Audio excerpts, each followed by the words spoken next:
may nag-request na silipin ko daw tong si Credit Cash, yung yellow tsaka green na under sa kay Hyphen Lending. Kamakailan lang, allegedly na-raid daw si Hyphen Lending, which is also the same company na ando din sa kay Peso Wallet. Anyways, because I don't dwell so much on things na wala akong control and hindi natin hawak or hindi natin alam kung anong mangyayari after that so-called raid, I chose na silipin ko na lang yung Credit Cash na to para sa inyo. Para alam natin kung okay ba to o hindi. Maximum na pwede niya raw ipahiram is 25,000 pesos. And long term daw, 120 days. 3 steps lang, maaari ka nang ma-approve or matanggap mo yung perang niloan mo. Easy payout with multiple channels. So ito po yung logo. Okay ba siya? Or iwasan na lang natin yung loan app na to? Then keep watching.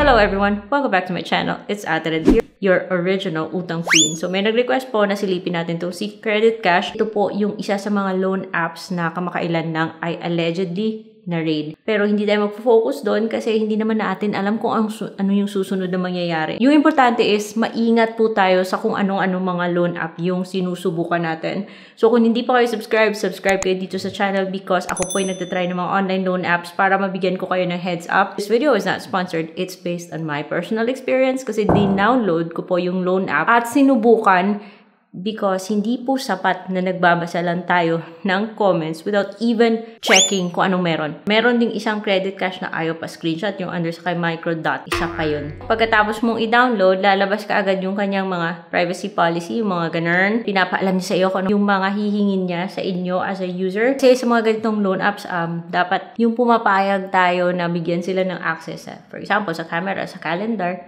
device model, storage, and application activity. So, sinisilip nila kung ano yung mga apps na nasa cellphone din natin. So, mag-a-agree tayo and sa pag-start ng application, syempre magbibigay po tayo ng ating phone number, saka mag-OTP. At meron pa siyang password effect na yun. Pero hindi naman siya mahigpit sa pagpapagawa ng password kasi kahit nasabihin mong 111111 yung ibibigay mong password, tatanggapin niya. Iwala ka ba sa isang loan app na parang hindi ka mabigyan ng sense of security? Anyway, sa pagpasok mo sa kanyang dashboard, lumalabas nga na yung kanyang maximum na pwede daw ipahiram is 25,000 pesos and maximum term daw is 120 days. I-click mo yung get money if you wanna get started at hihingi po siya ng information like education level, marital status, monthly income, payroll, period, province, yung address mo bale, tapos email address.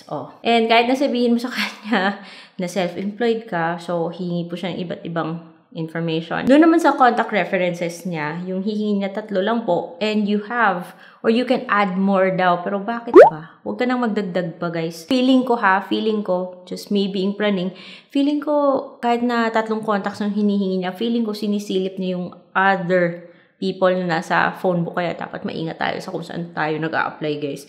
Anyways, hingin niya rin yung picture ng ID mo, pagkatapos yung selfie mo na hawak-hawak yung ID. Yung mga IDs na tinatanggap niya, syempre yung recommended daw is SSS, passport, UMID, driver's license, tsaka TIN. Meron ding other options like PRC, postal, voters ID, pag-ibig, PhilHealth, and national ID or PhilSys. And after that, pagkatapos mo i-picturean, nakaka-capture niya yung details na nasa ID sa pag-picture mo. And then, hihingi na po siya ng disbursement channel na pwedeng e-wallet or online bank. Kung sa e-wallet, pwedeng GCash, GrabPay, or PayMaya. Nasa inyo na po yan. Just make sure na yung number na ilalagay nyo doon is accurate. Otherwise, baka maligaw yung pera, magbabayad na nga tayo ng interest, magpapadispute po tayo, which could lead to more headaches. Kung nagpatuloy ka, ipapakonfirm niya sa'yo na tama ba yung binigay mong details. And yun, magsiselfie ka na. Pagkatapos ng selfie or facial recognition, hihingi rin siya ng access to your location. And after that, reviewing na. Yung ending, hindi po happy ending. Reject daw ako. At pag na-reject ka, pwede ka mag-apply after, I think, 14 days. May lalabas namang date dyan. Pero para sa akin hindi naman kawalan and hindi naman ako nalungkot na hindi ako na-approve sa loan app na to. Ang dami pong hindi natutuwa sa loan app na to. 400 daw yung offer. Yung na-receive niya is 236.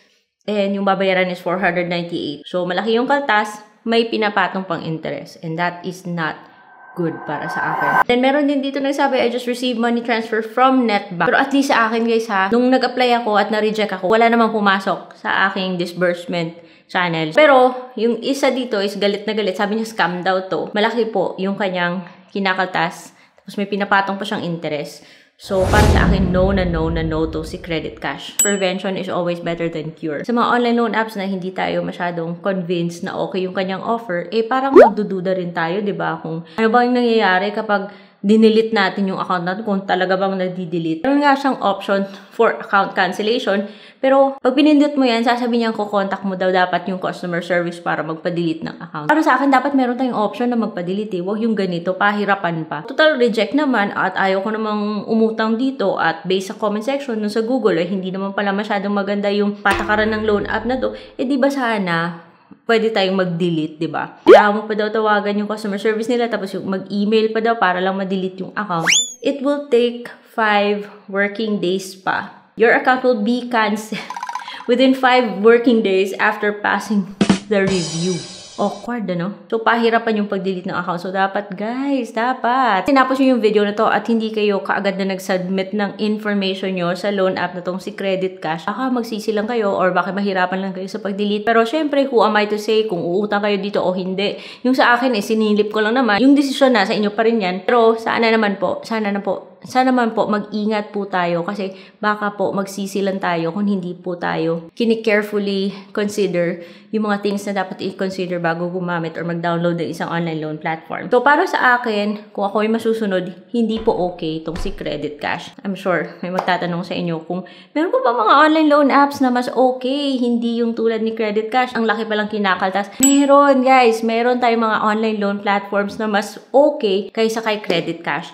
Yung mga online loan platforms ay nasubukan ko na at nilagay ko po siya sa isang playlist. Makahanap kayo ng online loan platform na okay para sa inyo. So, approve man ako or reject sa mga loan apps na yan, at least legit po sila. Pero syempre, nasa inyo pa rin yan. Kailangan nyo pa rin kasing intindihin yung loan terms agreement. Huwag yung pindot lang ng pindot bago kayo umutang sa isang online loan platform. So, that is all for today's video. I hope meron kayong natutunan. Ingat po sa kung saan natin sinasambit yung ating personal information. Until my next video, I'll see you then. Bye!